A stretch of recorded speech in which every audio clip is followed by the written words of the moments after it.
Chapter 14, Stress, Lifestyle, and Health. This chapter explores our current understanding of stress, including psychological and physiological natures, causes and consequences, stress management techniques. What is stress? Good stress, the prevalence of stress, stress among demographic groups, Walter Cannon fight or flight response, Hans-Lee general adaptation syndrome, and the physiological basis of stress. What is stress? Stress is a term used loosely to describe a variety of unpleasant feelings or states. So, frustrated, angry, conflicted, overwhelmed, or fatigued. Stimulus-based definitions. Stress is a demanding or threatening event or situation, such as a high-stress job. Characterizes stress as a stimulus that causes certain reactions. Fails to recognize that people differ in how they view and react to challenging situations. Response-based definitions. Emphasize physiological responses that occur in response to demanding or threatening situations. Characterize stress as a response to environmental conditions. Neither provide a complete definition of stress. Cognitive appraisals. Stress, a process whereby an individual perceives and responds to events he appraises as overwhelming or threatening to his well-being. This definition places importance on how we appraise, judge, demanding or threatening events, stressors, which influence our reaction. Primary appraisal, judgment about the degree of potential harm or threat to well-being that a stressor might entail. Threat, stressor that could lead to harm, loss, or negative consequence. Challenge, stressor that carries potential for gain or personal growth. For an example, graduating from college and entering the workforce can be viewed as either a threat, loss of financial support, or a challenge, opportunity for independence and growth. Secondary appraisal, judgment of the options available to cope with the stressor and the perceptions of how effective such options will be. A threat is less stressful if we believe something can be done about it. Cognitive appraisals. Stress is likely to be a result if a stressor is perceived as extremely threatening or threatened with a few or none effective coping options available. So stressor, the primary appraisal. Is it a challenge or a threat? If it's a challenge, it's a potential for gain for growth. If it's a threat, it may lead to harm, loss, or negative consequences, then leading to the secondary appraisal. Potential options and how effective. Effective options, low threat. Ineffective or no options, high threat. Good stress. Eustress, stress that can be positive and motivate us to do things in our best interest, associated with positive feelings, optimal health, and performance. Distress, bad stress, causing people to feel burned out, fatigued and exhausted, and performance to decline. As the stress level increases from low to moderate, so does performance. At the optimal level, the peak of the curve, performance has reached its peak. If stress exceeds the optimal level, it will reach the distress region, where it will become excessive and debilitating and performance will decline. The prevalence of stress. Stress is everywhere and plays a role in our lives to some extent. Stress can invoke a variety of responses, including physiological, accelerated heart rate, headaches, gastrointestinal problems. Cognitive, difficulty concentrating or making decisions. Behavioral, drinking alcohol, smoking, or taking actions directed at emulating the cause of stress. Nearly half of U.S. adults indicate that their stress levels have increased over the last 5 years. So 44% increased, 25% decreased, and 31% stayed the same. Health psychology. Health psychology is a subfield devoted to understanding the importance of psychological influences on health, illness, and how people respond when they become ill. It investigates the connection between stress and illness, why people make certain life choices, the effectiveness of interventions aimed at changing unhealthy behaviors, which groups of people are especially at risk for negative health outcomes based on psychological or behavioral factors. Stress among demographic groups. National surveys found there's higher stress in women than men. There's higher levels of stress in those that were unemployed, had less education, and had less income. And then retired persons reported lowest levels of stress.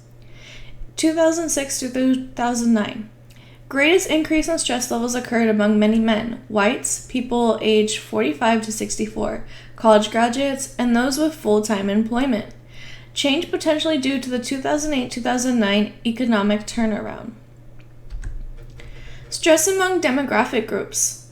The charts above, adapted from Cohen and Janik Jeverts, depict the mean stress level scores among different demographic groups during the years 1983, 2006, and 2009. Stress levels generally show a marked increase over this quarter-century time span. Early contributions to the study of stress. Walter Cannon, early 20th century. First to identify the body's physiological reactions to stress. First, articulate and name the fight or flight response, which he suggested is a built-in mechanism that stabilizes psychological variables at levels optimal for survival. Fight or flight response. Set of physiological reactions that occur when an individual encounters a perceived threat, produced by activation of the sympathetic nervous system and the endocrine system. This arousal prepares a person to either fight or flee from a perceived threat, an adaptive response helpful in species survival. Fight or flight response. In response to a threatening stressor, the adrenal glands release an epinephrine, known as adrenaline, norepinephrine, or noradrenaline, which causes physiological changes in the body, as shown below. So we have our pupils dilating, respiration quickens, the bronchial tubes dilate, heart rate increases, precipitation begins, and then muscles tense and may tremble. Hans Selin specializes in research about stress. Notice that there is prolonged exposure to stressors cause rats to show signs of adrenal enlargement, thymus and lymph node shrinkage, and stomach ulceration. This same pattern of physiological reactions occurred regardless of the stressor. Sly had discovered the general adaptation syndrome, the body's nonspecific physiological response to stress. There's 3 stages according to Hans. Alarm reaction, the body's immediate reaction upon facing a threatening situation or emergency. The psychological reactions that provide energy to manage the situation. Second, stage of resistance. The body has adapted, readjusted to the stressor, but remains alert and prepared to respond, with less intensity. Physiological reactions diminish. And then stage 3, stage of exhaustion. Person can no longer adapt to the stressor, depletion of physical resources. Physical wear and tear takes a toll on the body's tissues and organs, may result in illness, disease, or death. General adaptation syndrome. The 3 stages of Sly's general adaptation syndrome are shown in this graph. Prolonged stress ultimately results in exhaustion. Sympathetic nervous system triggers arousal in response to a stressor via the release of adrenaline from the adrenal glands. Hypothalamic pituitary adrenal, HPA, axis. Stress, the hypothalamus releases corticolipin releasing factor, a hormone. Pituitary gland releases ACTH. ACTH activates adrenal glands. Adrenal glands release hormones including cortisol. Cortisol, a stress hormone that helps provide a boost of energy when we first encounter a stressor, preparing us for flight or flee. Continuous elevated levels of cortisol, chronic stress, weaken the immune system. In moments of stress, this process can provide energy, improve immune system functioning temporarily, and decrease pain sensitivity. Stressors, traumatic events, life changes, hassles, other stressors. Stressors, chronic stressors, events that persist over an extended period of time, such as long-term unemployment. Acute stressors, brief events that sometimes continue to be experienced as overwhelming well after the event has ended. So falling and breaking a leg.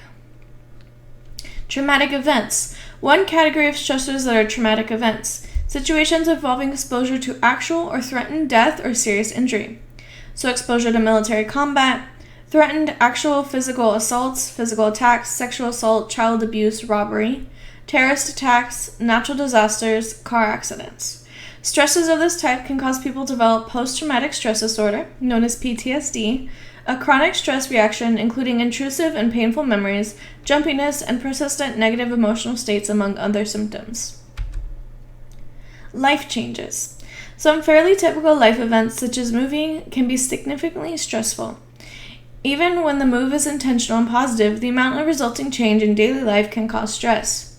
Holmes and Ray hypothesized that life events required significant change are stressful, whether they are desirable or undesirable. Stossel Readjustment Rating Scale, SRRS, a scale consisting of 43 life events that require varying degrees of personal readjustment. Developed by asking 349 participants to provide a numerical estimate corresponding to how much readjustment they felt each event would require. Each life event has scored a life change unit, LCU, from 11 to 100, representing the perceived magnitude of life change they involved. Death of a spouse was ranked highest at 100, and divorce was ranked second highest at 73. Research demonstrates that accumulating a high number of LCUs within a brief time period is related to a range of physical illness and symptoms and mental health problems. It's used to assess the amount of stress in people's life. Hassles. So daily hassles, minor irritations and annoyances that are part of our everyday lives, often lead to negative and distressed mood states, can build up and leave us feeling stressed. Frequency of daily hassles is a better predictor of physical and psychological health than life change units. Daily commutes, whether on the road or via public transportation, can be a hassle to contribute to our feelings of everyday stress. Other stressors. High-stress occupations. Difficult, demanding, or unsafe work conditions. Occupations containing unpleasant elements, exposure to loud noise, harassment, threats of physical violence, and constant frustration. Job strain. Work situation that combines excessive job demands and workload with little discretion in decision-making or job control, associated with increase in physical problems. Job burnout. A general sense of emotional exhaustion and cynicism in relation to one's job. Occurs frequently among people in human service jobs, such as social workers, teachers, police officers. Close relationships. Relationships with friends and family can be a source of stress. Negative aspects that can cause stress include adverse exchanges and conflicts, lack of emotional support or confiding, lack of reciprocity. Stress and illness. Psychophysiological disorders, stress and the immune system, cardiovascular disorders, personality types, depression and the heart, asthma, and tension headaches. Chronic stress and its sustained physiological reactions can lead to wear and tear on the body. Sustained high blood pressure can lead to a heart attack or heart failure. Continuous exposure to cortisol can weaken the immune system, putting a person at risk for infection or disease. Psychophysiological disorders. Physical disorders or diseases whose symptoms are brought about or worsened by stress and emotional factors. Common examples include tension headaches, asthma, acne, eczema, hypertension, irritable bowel syndrome, and coronary heart disease. Stress on the immune system. The immune system errs. Autoimmune disease. Immune system mistakes the body's own healthy cells for invaders and repeatedly attacks them. Can affect almost any part of the body. Immunosuppression. The decreased effectiveness of the immune system. Cause people to become susceptible to infections, illness, and disease. Stressors and immune function. Psychoneuroimmunology, a field that studies how psychological factors influence the immune system and immune functioning. Studies have shown that the immune system can be classically conditioned, leading to the idea that if classical conditioning can alter immunity, then so can other psychological factors.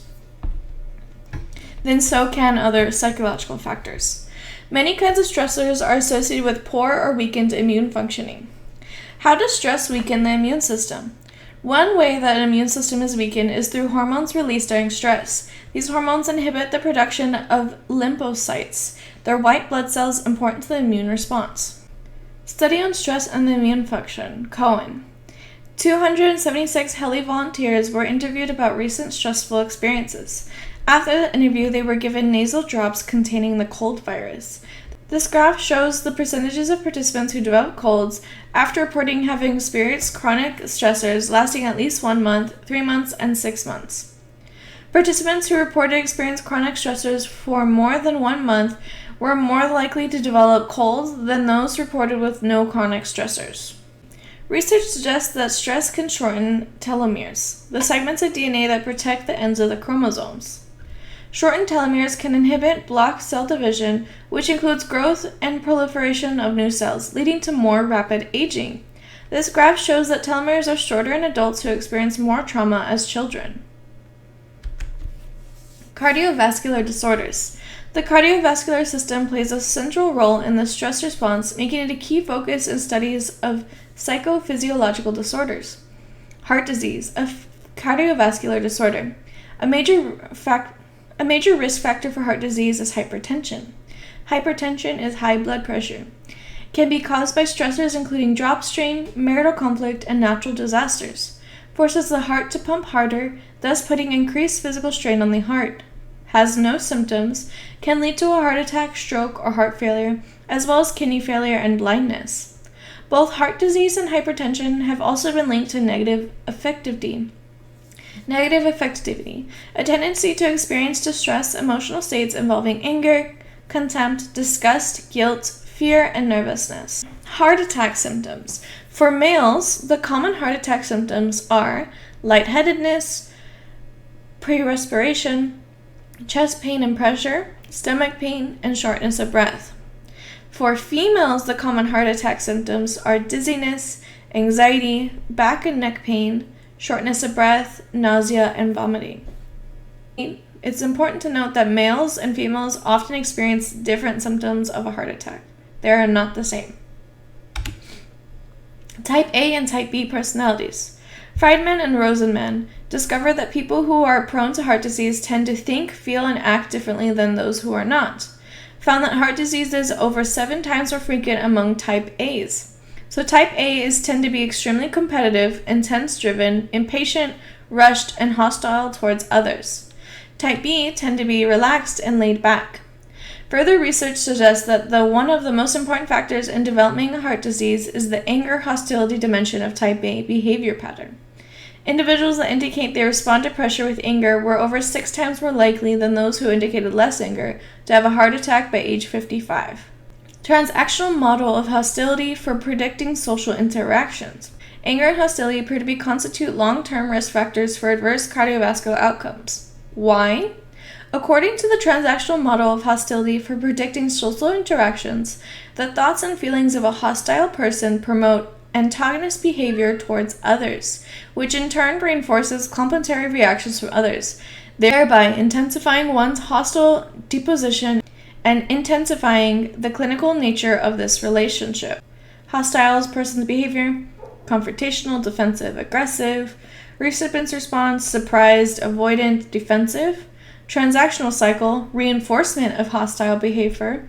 Hostile person's thoughts and feelings: anger, mistrust, devalues others, and continues. Depression and the heart. Research suggests that a relationship exists between depression and heart disease. One reason for this seems to be that people diagnosed with depression as children have been found more likely to become obese, smoke, and physically inactive. Depression may increase the likelihood of living unhealthy lifestyles and therefore chances of heart disease. This graph shows the incidence of heart attacks among men and women by depression score quartile. So we're seeing a lot more heart attacks for men than women across the board. Asthma. Asthma, chronic disease in which the airways become inflamed and narrowed, leading to difficulty breathing. Psychological factors play an important role in asthma. Studies show that some people with asthma will experience asthma-like symptoms if they expect to experience the symptoms. People with asthma report and display a high level of negative emotions, such as anxiety. Asthma attacks have been linked to periods of high emotionality. Exposure to stressful experiences has been linked to the development of asthma throughout the lifespan. Regulation of stress, coping styles, control and stress, social support, stress reduction techniques. Coping styles. Lazarus and Folkman. Problem-focused coping. Individual attempts to manage or alter the problem that is causing them to experience stress. Involves identifying the problem, considering possible solutions, weight the cost and benefit of these solutions, and then selecting the alternative. Proactively addressing the problem, more likely to be used when the stressor is perceived as controllable. Emotion-focused coping. Efforts to change or reduce the negative emotions associated with stress. can include avoiding, minimizing, or distancing oneself from a problem or positive comparisons with others, or seeking something positive in a negative event. Treats the symptom of stress, not the cause. More often used for stressors we feel powerless to change. Example, you are stressed because you're failing a class. Problem-focused approach. Study more, contact professor for help, find a tutor. Emotion-focused approach. Watch a movie or play games to distract yourself from the problem. Control and stress. The ability to enact control in our lives is a basic tenet of human behavior. Our reaction to potential stressors depends largely on how much control we feel we have. Perceived control. Our beliefs about the personal capacity to exert influence over and shape outcomes has a major implications for health and happiness. Greater personal control is associated with better physical and mental health, greater psychological well-being, and lower reactivity to stressors in daily life. Learned helplessness. Learned helplessness is an acquired belief that one is powerless to do anything about the situation. In Solomons' experiment, dogs were placed in a chamber where they received electric shocks from which they could not escape. When they were later given the opportunity to escape the shocks, most seemed to give up and did not even try. They had acquired learned helplessness. Solomon believed learned helplessness is to be a possible cause of depression. Social support. A fundamental human motive is the need to form and maintain strong, stable relationships. Social support, the soothing impact of friends, family, and acquaintances. This can include advice, guidance, encouragement, acceptance, emotional comfort, and tangible assistance. Provides comfort when faced with life stressors. A psychological factor affecting the health outcomes. Individuals with stronger social relationships have 50% greater likelihood of survival compared to those that don't have good social relationships. Research suggests social support boosts the immune system and reduces blood pressure. Stress reduction techniques. Stress reduction techniques may include exercise, reduces stress and increases resistance to adverse stress effects, meditation and relaxation response techniques, reduces sympathetic arousal, reduces blood pressure. Biofeedback. Uses electronic equipment to measure a person's involuntary, so the neuromuscular and anatomic, activity, and provide feedback to help the person gain level of voluntary control over these processes. The pursuit of happiness, positive psychology, and flow. Elements of happiness. Happiness is an enduring state of the subject well-being consisting of joy, contentment, and other positive emotions, plus a sense that one's life has meaning and value. So pleasant life, enjoying daily pleasures, meaningful life, contributing to the greater good, and good life, using skills for enrichment, leads to happiness. How happy are people in general? The average person in the world tends to be relatively happy. Surveys of residents over 150 countries indicate that Denmark has the happiest citizens in the world. Americans ranked in the United States as the 17th happiest country in which to live. Factors connected to happiness. What factors influence happiness? Age, family and social relationships, money, religion, and culture. So for age, life satisfaction usually increases with age. Family and social relationships, married people report being happier than those who are not. High quality social relationships and strong social support networks correlate with increased happiness. Money, a nation's gross domestic product, GDP, is associated with happiness levels. Wealthy individuals tend to be happier than poor individuals. Happiness increased with income only up to $750,000. So that means you see a steady flow of increase in happiness with income until you reach the income of $750,000. After that point, the happiness doesn't correlate as much to the money income. So it is kind of capped out. Religion. In nations with difficult living conditions, religiosity is often associated with greater well-being, but does not make a difference in nations with favorable living conditions. Culture. People that possess characteristic values in their culture tend to be happier. Life events and happiness. People are often poor at predicting the intensity and duration of their future emotions. Events might initially cause an intense surge of emotions, but we eventually adapt to changing emotional circumstances in our lives. Dramatic life events have much less long-lasting impact on happiness than might be expected. So, on the first picture, long-suffering Chicago Cubs fans would no doubt feel elated if their team won a World Series championship. Picture 2. In ways that are similar, those who play the lottery rightfully think that choosing the correct numbers and winning millions would lead to a surge of happiness. However, the initial burst of elevation following such elusive events would most likely erode with time. This graph shows how life satisfaction scores several years before and after 3 significant life events. 0 represents the year of the event happened. Despite the idea that life events do not permanently alter people's general levels of happiness, these findings suggest that long-term happiness levels can and do change for some people. Positive psychology. Seligman urged psychologists to focus more on understanding how to build human strength and psychological well-being. Positive psychology seeks to identify and promote those qualities that lead to greater fulfillment within our lives. So well-being, satisfaction, hope and optimism, happiness, capacity for love, courage, interpersonal skill, aesthetic sensibility, perseverance, forgiveness and compassion, originality, future-mindedness, and spirituality. Positive affect and optimism. Qualities that help promote psychological well-being are linked with many favorable health outcomes. Positive affect. Pleasurable engagement with the environment, such as happiness, joy, enthusiasm, alertness, and excitement. Associated with greater social connectedness, emotional and practical support, adaptive coping efforts, lower depression, longevity, and favorable physiological functioning. Optimism, the general tendency to look on the bright side of things, tendency to expect that good things will happen, tendency to view life stressors and difficulties as temporary and external to oneself, significant predictor of positive health outcomes.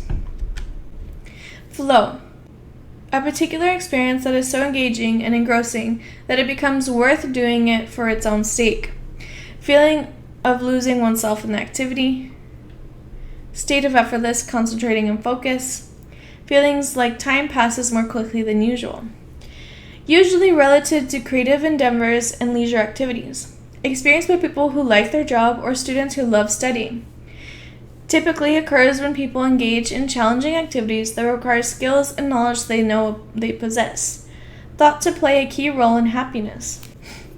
Looking at the picture provided, on the left-hand side we see the challenge level going from low to high, and on the bottom we have the skill level going low to high. So for low for both is apathy. For medium and low, we have worry, and for high-low, we have anxiety.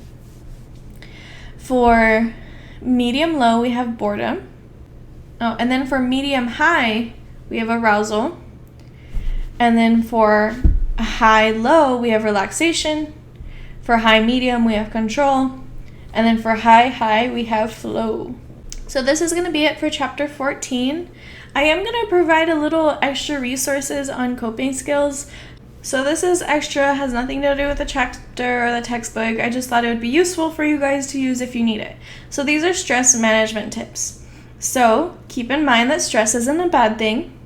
Talk about your problems even if they won't be solved.